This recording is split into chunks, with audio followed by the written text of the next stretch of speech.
صدر مجلس و رکن پارلیمنٹ حیدرآباد بیرسٹر اسدالدین اویسی چہارشنبے کو سخت سیکورٹی میں ہاپور کوٹ پہنچے، جہاں انہوں نے 3 فروری 2022 کو اتر پردیش اسمبلی انتخابی مہم کے دوران پیش آنے والے فائرنگ کے واقعے سے متعلق اپنا بیان ریکارڈ کروایا۔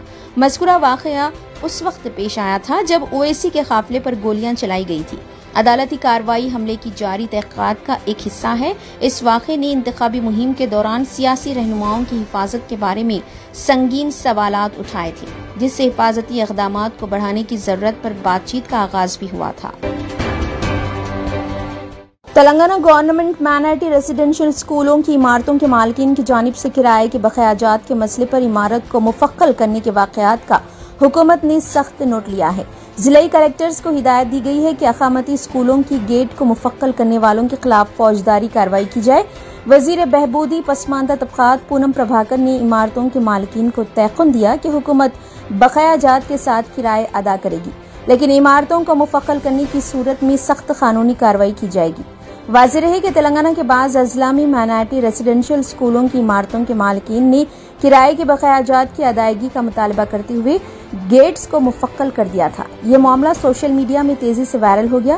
ریاستی وزیر بہبودی پسماندہ طبقات پونم پربھاکر نے عمارتوں کے مالکین کو مشورہ دیا کہ وہ بقایا جات کے لیے حکومت سے رجوع ہوں۔ محمد فہیم الدین Qureshi Telangana minority residential school society vice chairman اور ٹیمرس پریزیڈنٹ نے حکومت کی جانب سے مائنارٹی ریزیڈنشل کالجز کے طلبہ کی جانب سے نیٹ UG 2024 میں بہترین مظاہرے اور میڈیکل کالج میں داخلہ لینے پر مبارکباد دی ہے۔ علاوہ ازیں انہوں نے BFA انٹرنس امتحان میں شاندار رینکس حاصل کرنے والے طلبہ کو بھی مبارکباد پیش کی ہے۔ واضح رہے کہ نیٹ 2024 UG انٹرنس میں جملہ 206 طلبہ نے شرکت کی اور 137 طلبہ نے رینک حاصل کیا۔ رینک حاصل کرنے والے طلبہ میں 85 لڑکے اور 52 لڑکیاں شامل ہیں۔ قائد مجلس اکبر الدین اویسی کی قیادت میں مجلسی اراکین اسمبلی کے ایک وفد نے BC کمیشن کے چیئرمین نرنجن راؤ سے ملاقات کی اور BCE کلاس کا علیحدہ سروے کرنے کے لیے ایک یادداشت پیش کی۔ چیئرمین BC کمیشن نے اس سلسلے میں تیقن دیا کہ وہ اس سلسلے میں غور کریں گے۔ BRS کے کارگزار صدر تارک راما راؤ کے خلاف ضلع عادل آباد کے اوٹنور پولیس اسٹیشن میں کیس درج کیا گیا ہے۔ کانگریس قائد اترم سگنا نے پولیس سے کی گئی اپنی شکایت میں کہا کہ KTR نے یہ جھوٹا الزام لگایا کہ موسی پروجیکٹ میں 1.50 لاکھ کروڑ روپے کے اسکیم کے ذریعے 25,000 کروڑ روپے دہلی بھیجے جا رہے ہیں۔ ان الزامات کی بنیاد پر سگنا نے KTR کے خلاف شکایت درج کروائی۔ یہ شکایت اوٹنور پولیس اسٹیشن میں کی گئی۔ پولیس نے اس معاملے میں KTR کے خلاف مقدمہ درج کر لیا اور مصرف تحقیقات ہے۔ رنگا ریڈی ضلع کے کتاگوڑا علاقے میں 14 اکتوبر کو ایک ضعیف جوڑے کا جو فارم ہاؤس کی دیکھ بھال کرنے والے تھے قتل کر دیا گیا۔ مرنے والوں کی شناخت یوشیا اور شانتما کے طور پر ہوئی ہے، جو تلنگانہ کے ناگر کرنول ضلع کے رہنے والے تھے۔ انہیں فارم ہاؤس کی حفاظت اور دیکھ بھال کا کام سونپا گیا۔ منگل کی رات نامعلوم افراد نے جوڑے پر حملہ کر دیا، جس سے وہ موقع پر ہی ہلاک ہو گئے۔ اس سلسلے میں مانا کدرو پولیس نے ایک کیس درج کر لیا اور اس بات کی تحقیقات کر رہی ہے کہ آیا یہ قتل ڈکیتی کی کوشش کا حصہ تھا یا جوڑے کے جاننے والوں نے اسے انجام دیا ہے۔ حیدرآباد میں سونے کی قیمتوں میں زبردست اچھال آیا ہے اور یہ ایک نیا ریکارڈ بنا ہے۔ سونے کی قیمت میں ڈرامائی طور پر اضافہ ہوا ہے، جس کے ساتھ 22 کیرٹ سونے کے 10 گرام کی قیمت اب 71,400 روپے ہے اور 24 کیرٹ سونے کی قیمت 77,890 روپے تک پہنچ گئی ہے۔ حیدرآباد میں سونے کی قیمتوں میں یہ اضافہ اکتوبر میں اب تک 1% سے زیادہ کا نمایاں اضافہ ہے۔ وزیر اعظم نریندر مودی نے عمر عبداللہ کو جموں کشمیر کے چیف منسٹر کا عہدہ سنبھالنے پر مبارکباد پیش کرتے ہوئے کہا ہے کہ مرکزی حکومت مرکز کے زیر انتظام علاقے کی ترقی کے لیے ان کے اور ان کی ٹیم کے ساتھ مل کر کام کرے گی۔ بابا صدیقی قتل کیس کے سلسلے میں نئے انکشافات سامنے آ رہے ہیں۔ ممبئی پولیس نے بتایا ہے کہ سابق ریاستی وزیر بابا صدیقی کے قتل کی سازش تقریباً 3 ماہ پہلے شروع ہوئی تھی اور ملزمین نے بغیر ہتھیاروں کے ان کے گھر کئی مرتبہ دورہ کیا تھا۔ ممبئی کرائم برانچ سے موصول ہونے والی معلومات کے مطابق بابا صدیقی کے قتل کی پوری منصوبہ بندی پونے میں کی گئی تھی۔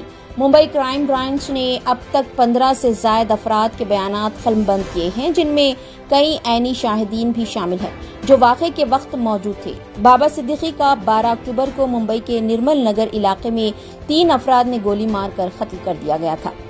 فائرنگ کا یہ واقعہ ان کے بیٹے ذیشان صدیقی کے دفتر کے باہر پیش آیا۔ پولیس نے اس کیس کے سلسلے میں اب تک 4 افراد کو گرفتار کیا ہے۔ چھتیس گڑھ کے سورج پور ضلع میں ہیڈ کانسٹیبل طالب شیخ کی بیوی اور بیٹی کو تلوار سے قتل کر دیا گیا۔ ملزم کا نام کلدیپ ساہو ہے۔ واقعے سے مشتعل لوگوں نے کلدیپ ساہو کے گھر اور گودام کے باہر کھڑی گاڑیوں کو آگ لگا دی۔ ملزم کی گرفتاری کے مطالبے پر بھیڑ مشتعل ہو گئی اور کافی احتجاج کیا۔ یہ واقعہ پیر کو پیش آیا۔ بتایا گیا ہے کہ ہیڈ کانسٹیبل طالب شیخ دراصل ایک کیس کے سلسلے میں دیگر پولیس اہلکاروں کے ساتھ کلدیپ ساہو کو پکڑنے گئے تھے، لیکن وہ فرار ہو گئے۔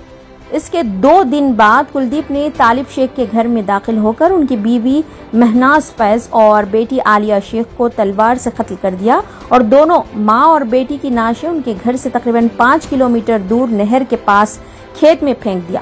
دونوں کی نعشیں نیم برہنہ حالت میں ملی۔ تاہم دوسرے دن منگل کو پولیس نے سورج پور ڈبل مرڈر کیس کے مرکزی ملزم کلدیپ ساہو کو بلرام پور سے گرفتار کر لیا۔ موصولہ اطلاعات کے مطابق ملزم بس کے ذریعے جھارکھنڈ جا رہا تھا، لیکن راستے میں پولیس نے اسے گرفتار کر لیا۔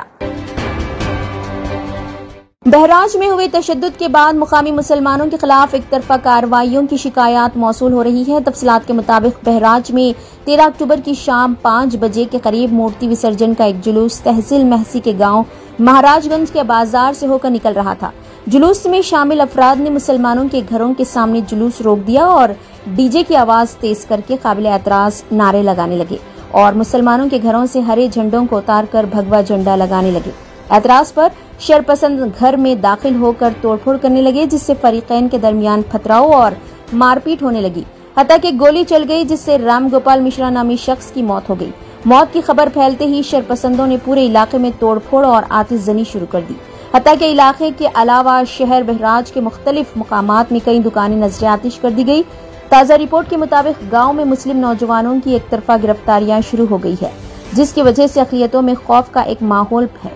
جمعیت العلماء کے وفد نے متاثرہ علاقوں کا دورہ کر کے مقامی لوگوں کے ساتھ صورتحال کا جائزہ لیا۔ ہندوستان نے منگل کو کینیڈا کی جانب سے ہندوستانی سفارتکاروں کو اپنے ملک میں جرائم پیشہ گروہوں سے جوڑنے کی کوششوں کو مسترد کر دیا۔ اس کے ساتھ ساتھ سرکاری ذرائع نے کینیڈا کے اس دعوے کو بھی مسترد کر دیا کہ اس نے نجار کیس میں ہندوستان کے ساتھ شواہد شیئر کیے ہیں۔ ذرائع نے کینیڈا کے وزیر اعظم جسٹن ٹروڈو کے ان الزامات کو بھی مسترد کر دیا کہ ہندوستان ان کے ملک میں مختلف سرگرمیوں میں ملوث ہے، جن میں کینیڈا کے شہریوں کو نشانہ بنانے والی خفیہ کارروائیاں بھی شامل ہیں۔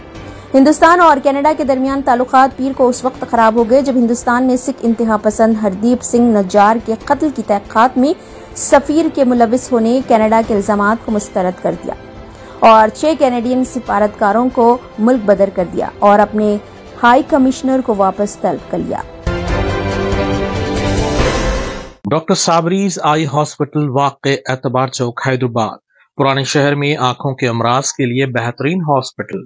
Doctor Asad Sabri consultant cornea cataract and refractive surgeon کی نگرانی میں چلایا جانے والا doctor Sabri's eye hospital state of the art infrastructure اور سہولتیں، عصری مشینوں سے لیس، کم سے کم فیس میں مریضوں کا اطمینان بخش علاج، آنکھوں کے کامیاب آپریشن کے لیے موزوں نام doctor Sabri's eye hospital. Out patient کے لیے بھی دواخانہ وزٹ کیا جا سکتا ہے۔ ڈاکٹر صابریز آئی ہاسپٹل اعتبار چوک حیدرآباد۔